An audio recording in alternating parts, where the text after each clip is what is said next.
We will soon be entering the holy season of Lent. I'm recording this February 14, 2010. And I was reading Constitution of Anti-Pope Paul VI from February of 1966. He does say, by divine law, all the faithful are required to do penance. And then he goes on, the time of Lent preserves its penitential character. But then we get down to what really happened. The days of penitence to be observed under obligation throughout the church are all Fridays and Ash Wednesday. That is to say, the first days of the Grande Quaresima, Great Lent, according to the diversity of the rites. Their substantial observance binds gravely. Apart from the faculties referred to in 6 and 8 regarding the manner of fulfilling the precept of penitence on such days, abstinence is to be observed on every Friday which does not fall on a day of obligation, while abstinence and fast is to be observed on Ash Wednesday, or according to the various practices of the rites, on the first day of Grand Quaresima, Great Lent, and on Good Friday.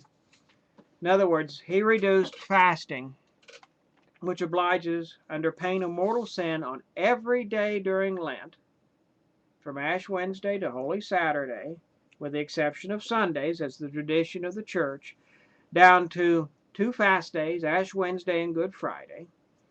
And I think it's 5 other Fridays or days of abstinence, and that was it. No longer were fish eaters required to be fish eaters, with a very few exceptions, because we abstain on every Friday that's not a holy day of obligation. This is a great reduction of fasting, which virtually eliminated it. And how many people even observe this minimal, which has been reduced even in their 1983 Code of Canon Law? Not many. Fasting, my friends, is an obligation. And it's an obligation binding under pain of serious sin. But there's more than just the obligation to consider in regard to fasting. And I'll go back to something else I read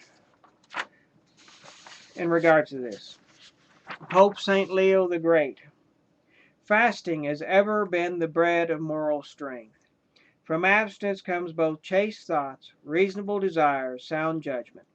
By voluntary mortification, the concupiscences of the flesh die out, and the soul receives new strength.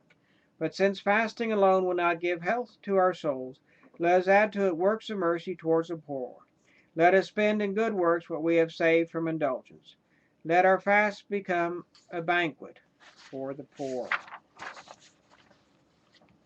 And I would like to conclude this short exhortation to fasting. The world takes no notice of Lent. People go to the butchers like dogs.